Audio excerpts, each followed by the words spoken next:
throne. And so that was that.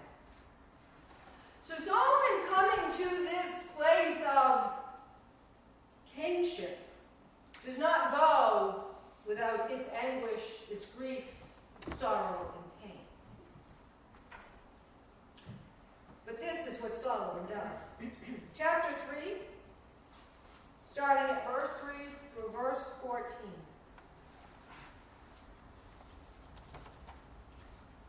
Solomon loved the Lord, walking in the statutes of his father David. Only he sacrificed and offered incense at the high places. The king went to Gibeon to sacrifice there, for that was the principal high place. Solomon used to offer 1,000 burnt offerings on that altar.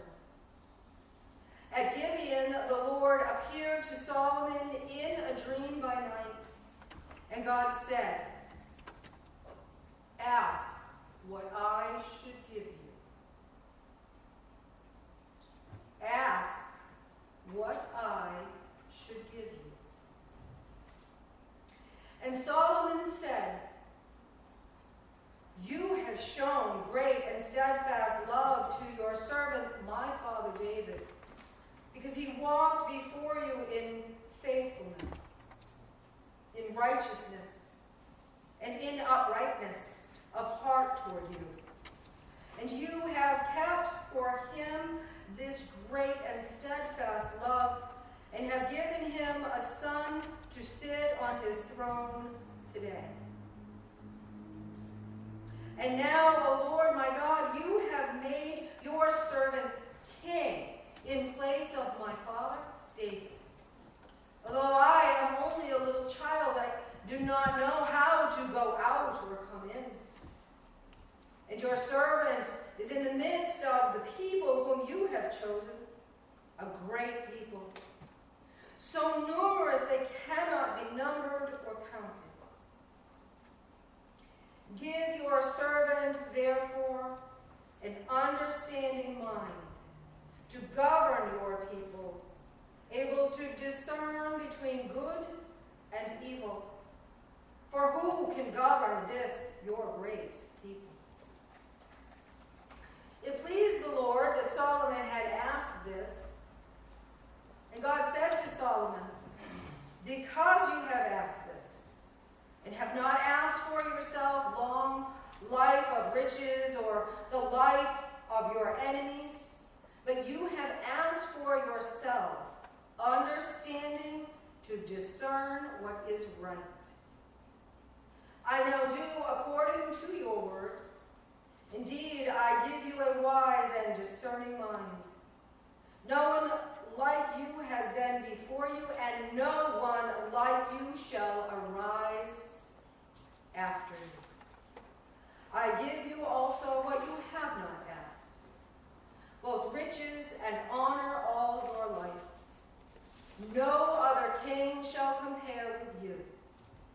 If you will walk in my ways, keeping my statutes and my commandments, as your father David walked, then I will lengthen your life."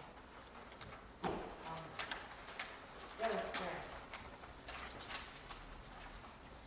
Most gracious and Holy Spirit of God, may your blessing be upon us here in this time and place, that your word that we are to consume, Lord, it would just enter our beings in new and enlightening ways, that our relationship with you would grow stronger, and our relationship with each other would be stronger. Open our hearts, our minds, our eyes, our ears, and when necessary, our mouths, to share your word. In Jesus' name we pray. Amen. My mind, well, I kind of have, you guys are just too far away from me. I won't go any further because I got to stay here. So, I couldn't make up my mind. Choosing wisdom, well, that's kind of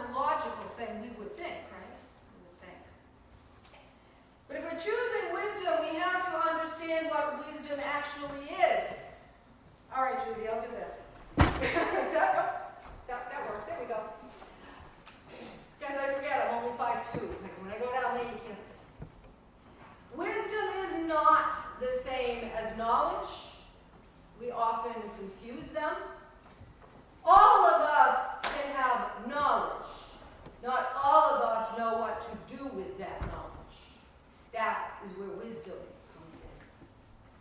Wisdom is also not the same thing as experience, although experience does bring us knowledge and wisdom if we pay attention to the lessons. So I could go in that direction on choosing wisdom, but I've never considered myself an extremely wise individual. But I can relate to the question that I pose. And I want you to think about this question very seriously. God just walked up to you, Tony G, and said, Tony G, what can I give you? Sandy, God walks up to you, says, Sandy, what can I give you? Marilyn, what do you desire? Carolyn, what do you desire? Every one of us by name can be listed this way. And God does ask this question. What do you desire?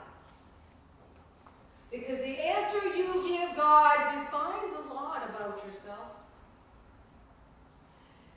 When Solomon was asked the question, he could have asked for a multitude of things. Lots of times when we're asked that question, we're not necessarily saying maybe God's not asking, but we're just asking the question, what do I desire?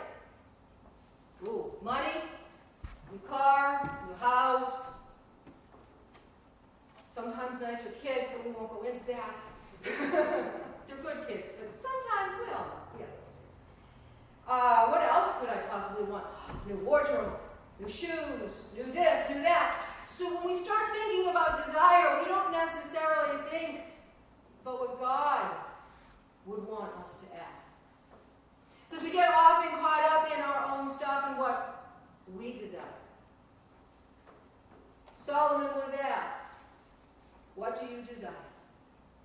And his response was wisdom. So that he could lead God's people.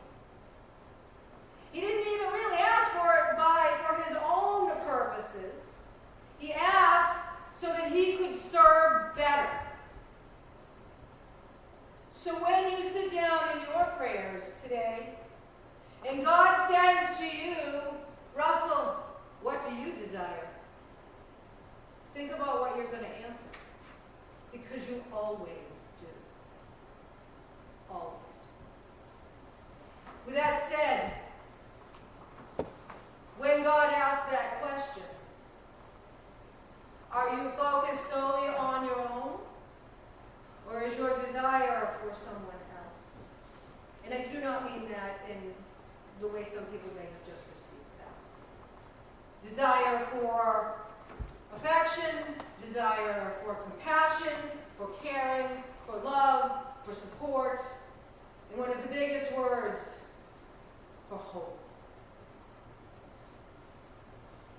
So maybe what we should desire is hope.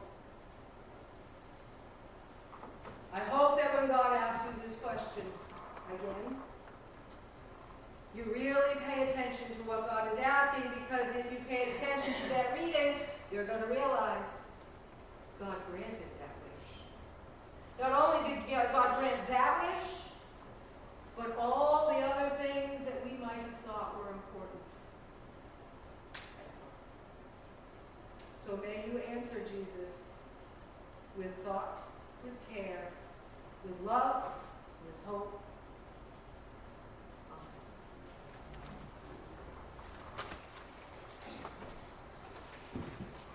In the prayer that you taught us, our Father, who art in heaven, hallowed be thy name.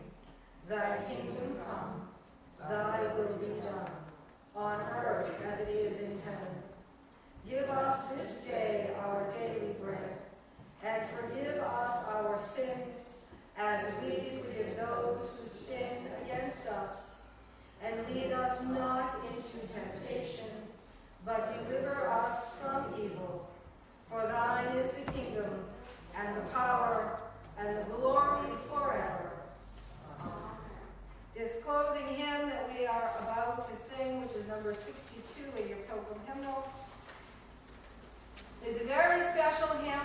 in my life.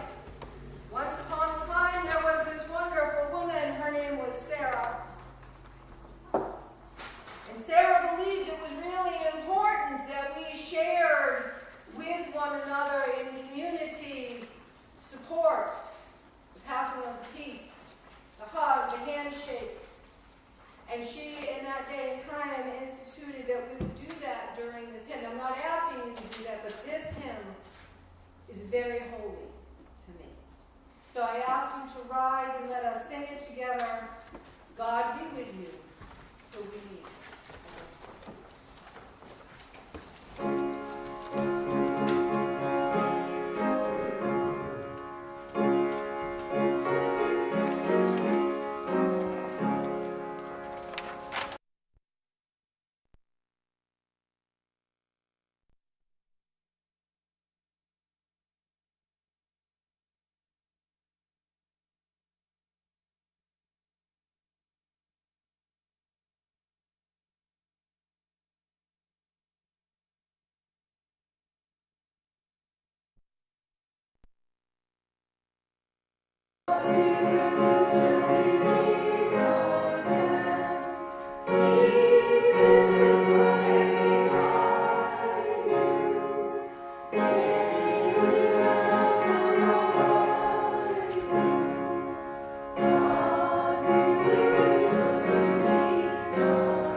May God be with you till we meet again.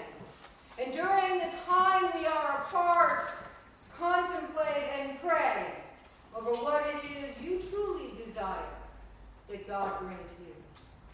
Amen. The peace of our Lord Jesus Christ be with you all.